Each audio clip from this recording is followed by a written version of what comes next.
ஓம் சாயி நமோ நமக. ஸ்ரீ சாயி நமோ நமக. ஜெய ஜெய சாயி நமோ நமக. சத்குரு சாயி நமோ நமக. ஓம் சாய்ராம். அத்தியாயம் 40. பாபாவின் கதைகள். திருமதி தேவின் உத்யாபன் விழாவிற்கு ஒரு சந்நியாசி போல் மற்ற இருவருடன் செல்லுதல். ஒரு சித்திர ரூபத்தில் ஹேமந்த் பந்தின் வீட்டுக்கு செல்லுதல். முன்னுரை. தம் அடியவர்களுக்கு லௌகிக ஆன்மீக விஷயங்களில் அறிவுரை பகரும் ஸ்ரீ சமர்த்த சாயி புனிதமானவர். தங்கள் வாழ்வின் லட்சியத்தை அவர்கள் எய்தும் வண்ணம் அவர்களை ஊக்குவித்து மகிழ்வடைய செய்கிறார். அவர்களின் தலையில் தம் கையால் ஆசீர்வதிக்கும் போது தமது சக்தியை அவர்களிடம் மாற்றி பேதப்படுத்தும் உணர்ச்சியை அளிக்கிறார். துவைத்த உணர்வின்றி, வித்தியாசமின்றி பக்தர்கள் கீழே விழுந்து வணங்கும் போது அவர்களை அரவணைத்து எட்டி அடைய முடியாத பொருளாகிய தம்மையே அவர்களுக்கு கொடுக்கிறார். மழை காலத்தில் கடல் ஆறுகளுடன் கலப்பது போல் பக்தர்களுடன் அவர் ஒன்றாகி அவர்களுக்கு தம் ஆற்றலையும் அந்தஸ்தையும் அளிக்கிறார். கடவுளின் லீலையை மட்டும் பாடிக்கொண்டிருப்போருக்கு நிகராக அல்லது அவர்களை காட்டிலும் கடவுளின் அடியவர்களின் லீலா வினோதங்களை பாடுவோர் பாபாவுக்கு பிரியமானவர்கள் என்பது இதன் மூலம் அறியப்படுகிறது. தற்போது இவ்வத்தியாயத்தின் கதைகளுக்கு திரும்புவோம். திருமதி தேவின் உத்யாபன் விழா. தானே ஜில்லாவில் உள்ள டஹானு மம்லதார் திரு பி.வி. தேவ் அவரது தாயார் 25-30 விதமான பிரார்த்தனைகளை அனுஷ்டித்ததன் முடிவாக ஒரு உத்யாபன் விழாவை நடத்த இருந்தார். 100 அல்லது 200 அந்தணர்களுக்கு உணவளிப்பதும் இவ்விழாவுடன் சேர்ந்த ஒரு அம்சமாகும். தேவ் விழாவுக்கு ஒரு நாளை நிச்சயித்திருந்தார்.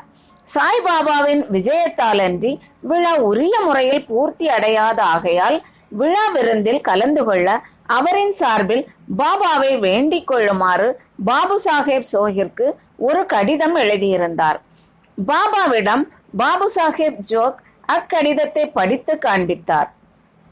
பாபா தேவின் தூய்மையான உணர்வுபூர்வமான அழைப்பினை கவனத்துடன் கருத்திற்கொண்டு கூறினார். என்னை நினைவில் கொண்டிருப்பவனை நான் எப்போதும் நினைத்து கொண்டு இருக்கிறேன். எனக்கு எவ்வித வாகனமோ வண்டியோ ரயிலோ அல்லது விமானமோ தேவையில்லை. என்னை எவன் அன்புடன் கூப்பிடுகிறானோ அவனிடம் ஓடிச் சென்று நானே வெளிப்படையாக கலந்து கொள்கிறேன். நம்மில் 3 பேர், நான், நீ மற்றும் ஒருவன் சென்று அவ்விழாவில் கலந்து கொள்வதாக அவருக்கு ஒரு மகிழ்வான பதில் எழுது என்றார். ஜோக் பாபா கூறியதை தேவிடம் தெரியப்படுத்தினார். பின்னவர் மிகுந்த மகிழ்ச்சி அடைந்தார். எனினும் பாபா தாமே நேரிடையாக ராகாதா, ரோய், நீம்காவன் முதலிய இடங்களை தவிர வேறு இடங்களுக்கு சென்றதில்லை என்பது அவருக்கு தெரியும். பாபா சர்வ வியாபியாய் இருப்பதனால் அவரால் இயலாதது ஒன்றுமில்லை என்றும் அவர் விரும்பினால் எந்த ரூபத்திலும் திடீரென்று வந்து தமது சொற்களை நிறைவேற்றலாம் என்றும் எண்ணினார். இதற்கு சில நாட்களுக்கு முன்னர் வங்காள உடையிலுள்ள ஒரு சந்நியாசி பசுக்களை பாதுகாத்தலே தனது குறிக்கோள் என கூறிக்கொண்டு டஹானு ஸ்டேஷன் மாஸ்டரிடம் நிதி வசூலிக்க வந்தார். பின்னவர் அவரை ஊருக்குள் சென்று மம்லதார் தேவை பார்த்து அவரின் உதவியால் நிதி சேகரிக்க சொன்னார். அத்தருணம் மம்லதார் அங்கு வர நேர்ந்தது. ஸ்டேஷன் மாஸ்டர் சந்நியாசியை அவருக்கு அறிமுகப்படுத்தினார். இருவரும் மேடையில் அமர்ந்து பேசிக் கொண்டிருந்தனர். தேவ் வேறு ஒரு தர்மத்திற்காக ஒரு நிதி வசூல் ஏற்கனவே ராவ் சாஹேப் நரோத்தம் ஷெட்டி என்ற பெரிய மனிதர் ஒருவரால் ஆரம்பிக்கப்பட்டுள்ளதால் பெரிதொரு நிதி வசூலை தற்போது ஆரம்பிப்பது நல்லதல்ல என்றும் அவர் 2 அல்லது 4 மாதங்களுக்கு பின்னர் அவ்விடத்துக்கு விஜயம் செய்தால் நல்லதென்றும் அவரிடம் கூறினார். இதை கேட்டு அத்துறவி அவ்விடத்தை விட்டு அகன்றார். 1 மாதத்திற்கு பின்னர் அத்துறவி ஒரு குதிரை வண்டியில் காலை சுமார் 10 மணி அளவில் வந்து தேவின் வீட்டின் முன் நின்றார். தேவ் அவர் நிதிக்காக வந்திருப்பதாக நினைத்தார். விழாவுக்கான ஏற்பாடுகளில் அவர் ஈடுபட்டிருப்பதை கண்டு அத்துறவி தாம் பணத்துக்காக வரவில்லை என்றும் உணவிற்காக அங்கு வந்திருப்பதாகவும் கூறினார். தேவ் மிக்க நன்று, மிக்க மகிழ்ச்சி, உங்களுக்கு நல்வரவு, இவ்வீடு தங்களுடையது. துறவி என்னுடன் மற்றும் இருவர் இருக்கிறார்கள். தேவ் நல்லது, அவர்களையும் அழைத்து கொண்டு வாருங்கள். விருந்து நடைபெற இன்னும் 2 மணி நேரம் இருந்ததால் எங்கு சென்று அவர்களை அழைத்து வர வேண்டுமென தேவ் கேட்டார். அது தேவையில்லை, குறிப்பிட்ட நேரத்தில் நானே அவர்களுடன் வருவேன் என்றார். தேவ் அவரை நடுப்பகலில் வரும்படி கூறினார். சரியாக மதியம் 12 மணிக்கு அம்மூவரும் வந்து விருந்தில் பங்கேற்று விருந்தும் உண்டபின் சென்று விட்டனர். விழா முடிந்ததும் தேவ் பாபாவின் வாக்குறுதி மீறலை குறித்து வருந்தி பாபு சாஹேப் ஜோகிற்கு ஒரு கடிதம் எழுதினார். ஜோக் பாபாவிடம் அக்கடிதத்துடன் சென்று அதை திறக்கும் முன்னரே பாபா நான் வாக்குறுதி அளித்துவிட்டு ஏமாற்றி விட்டதாக அவன் கூறுகிறான். விருந்துக்கு நான் மற்ற இருவருடன் செல்லவே செய்தேன். ஆனால் அவன் என்னை புரிந்து கொள்ளவில்லை. பின்னர் எதற்காக என்னை அழைக்க வேண்டும்?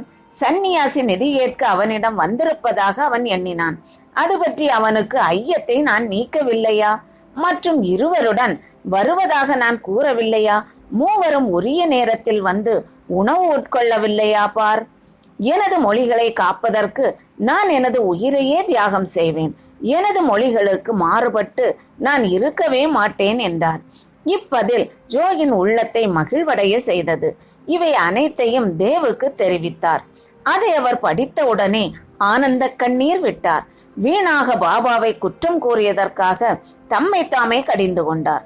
துறவியின் முந்தைய வருகையினால் தான் எவ்வாறு ஏமாற்றப்பட்டார் என்பதையும், உணவுக்காக தாம் இருவருடன் வருவதாக கூறிய துறவியின் கூற்றிலுள்ள குறிப்பை தான் எங்கனம் புரிந்து கொள்ள தவறிவிட்டார் என்பதையும் குறித்து மிகவும் ஆச்சரியப்பட்டார். அடியவர்கள் தாங்களே முழுமையாக சத்குருவிடம் சரணாகதி அடையும் போது அவர்தம் வீட்டில் நடைபெறும் மத சடங்குகள் உரிய முறையில் தேவையான சம்பிரதாயங்களுடன் நடத்தப்படுகின்றனவா என்று அவர் கவனிக்கிறார் என்பதை இக்கதை நமக்கு தெளிவாக காட்டுகிறது. ஹேமந்த் பந்தின் கோலி பண்டிகை விருந்து. பாபா தமது சித்திர ரூபத்தில் தோன்றி தமது அடியவர்களின் ஆவலை பூர்த்தி செய்தார் என்பதை கூறும் மற்றொரு கதையை காண்போம். 1917ஆம் ஆண்டு பங்குனி மாதம் பௌர்ணமி ஹோலி பண்டிகை அன்று காலை ஹேமந்த் பந்துக்கு ஒரு காட்சி தோன்றியது. பாபா அவரது கனவில் நன்றாக உடையணிந்த ஒரு துறவியை போன்று தோன்றி அவரை எழுப்பி அன்று உணவுக்காக அவரிடம் வருவதாக கூறினார். கண் விழித்து எழுந்த அவர் துறவியையோ அங்கு சாயியையோ காணவில்லை. ஆனால் அவர் கனவை நினைவு கூற தொடங்கிய போது கனவில் துறவி கூறிய ஒவ்வொரு வார்த்தைகளையும் ஞாபகத்தில் கொணர்ந்தார். 7 ஆண்டுகளாக பாபாவுடன் அவர் தொடர்புடையவராக இருந்தாலும் பாபாவையே எப்போதும் தியானித்த போதிலும் பாபா உணவுக்காக தம் வீட்டுக்கு வருவார் என்று அவர் எதிர்பார்க்கவில்லை. ஆயினும் பாபாவின் மொழிகளால் மனம் மகிழ்ந்து தமது மனைவியிடம் சென்று அன்று ஒரு புனிதமான நாளாக இருப்பதால் ஒரு துறவி விருந்தாளி உணவுக்காக வருகிறார் என்றும் அதிகமான உணவு தயார் செய்ய வேண்டும் என்றும் கூறினார். அவள் விருந்தாளியை பற்றி யார் எப்போது வருகிறார்கள் என கேட்டாள். தமது மனைவியை அலைகழிக்காத நியதியின் பொருட்டும் தப்பு எண்ணத்தை தவிர்த்ததற்காகவும் உண்மையை, அதாவது கனவினை பற்றி அவளிடம் கூறினார். பாபா அவ்விடத்திற்கு சிறடியிலிருந்து அங்குள்ள நேர்த்தியான உணவை விடுத்து சாதாரணமான தங்கள் வீட்டு உணவை ஏற்க வருவாரா என்று அவள் ஐயத்துடன் கேட்டாள். ஹேமந்த் பந்த் அவளுக்கு பாபா நேரிடையாக வரமாட்டார் என்றும் ஒரு விருந்தினர் ரூபத்தில் வருவார் என்றும் உறுதியளித்து இன்னும் சற்று அதிகமாக சாதம் வடிப்பதினால் அவர்கள் இழக்கப் போவது ஒன்றுமில்லை என்றும் கூறினார். இதன் பின்னர் விருந்துக்காக ஏற்பாடுகள் செய்யப்பட்டு மதியத்திற்குள் அது தயாராகியது. ஹோலி வழிபாடும் செய்யப்பட்டு இலை போடப்பட்டது. அதை சுற்றிலும் கோலமிடப்பட்டது. நடுஸ்தானம் விருந்தாளிக்கெனவும் மற்றவர்களுக்கு 2 வரிசைகளிலும் இலைகள் போடப்பட்டன. குடும்பத்தின் எல்லா உறுப்பினர்களும், மகன்கள், பேரன்கள், புத்திரிகள், மருமகன்கள் அனைவரும் வந்து தத்தமது இடங்களில் அமர்ந்தனர். பல்வேறு வித உணவு வகைகள் பரிமாறப்பட்டன. இது நிகழ்ந்து கொண்டிருக்கையில் அனைவரும் விருந்தாளிக்காக எதிர்பார்த்திருந்தனர். மதியம் கடந்து விட்ட போதிலும் ஒருவரும் வரவில்லை. பின்னர் கதவு சாத்தப்பட்டு தாளிடப்பட்டது. பின் அன்ன சுத்தி விடப்பட்டது. இதுவே உண்ண ஆரம்பிப்பதற்கு அடையாளம். அக்கினிக்கு முறையான சமர்ப்பணமும் கிருஷ்ணருக்கு நைவேத்தியமும் கூட ஆயிற்று. குடும்பத்தினர் உண்ண ஆரம்பிக்கும் அதே தருவாயில் வாசலில் காலடி சத்தம் தெளிவாக கேட்டது. ஹேமந்த் பந்த் உடனே சென்று கதவை திறந்தார். அலி முகமது, மௌலானா முஜாவர் ஆகிய இருவரை கண்டார். உணவு தயாராக இருப்பதையும் குடும்பத்தினர் உண்ண தயாராக இருப்பதையும் அவ்விருவரும் கண்டு ஹேமந்த்பந்திடம் மிகுந்த வருத்தம் தெரிவித்து தங்கள் குறுக்கீட்டுக்கு மன்னிப்பு கோரினர். அவர்கள், எங்களுக்காக நீங்கள் இருக்கையை விட்டு எழுந்து ஓடி வந்திருக்கிறீர்கள். மற்றவர்கள் உங்களுக்காக காத்து கொண்டிருக்கின்றனர். எனவே தயவு செய்து இந்த உங்கள் பொருளை பெற்றுக்கொள்ளுங்கள். நாங்கள் அதன் வியத்தகு கதை முழுவதையும் தங்களுக்கு சௌகரியப்படும் போது பின்னர் விவரிப்போம் என்று கூறினார்கள். இவ்வாறு கூறிக்கொண்டே பழைய செய்தித்தாள் ஒன்றினால் சுற்றப்பட்டிருந்த பொட்டலம் ஒன்றை மேஜையின் மேல் வைத்தார்கள்.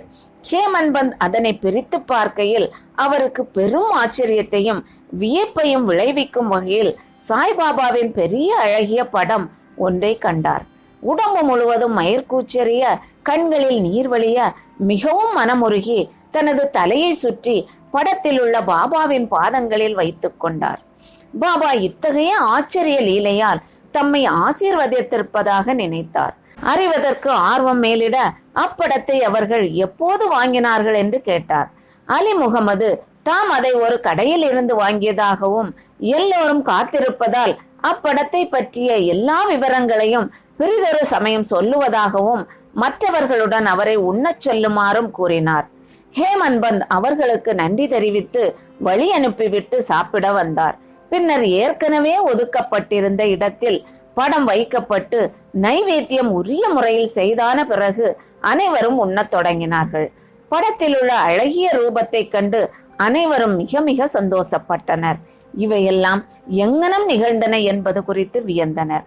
ஹேமந்த்பந்தின் கனவில் கூறிய மொழிகளை பாபா இவ்வாறாக நிறைவேற்றினார். எல்லா விவரங்களுடனும் கூடிய அப்படத்தின் கதை, அதாவது எங்கனம் அலி முகமது அதை பெற்றார், ஏன் அதை அவர் வாங்கினார், ஹேமந்த்பந்திடம் பின் ஏன் அதை கொடுத்தார் என்பவை எல்லாம் அடுத்த அத்தியாயத்திற்கு ஒதுக்கப்பட்டிருக்கிறது. ஸ்ரீ சாயியை பணிக. அனைவருக்கும் சாந்தி நிலவட்டும். ஓம் சாய்ராம்.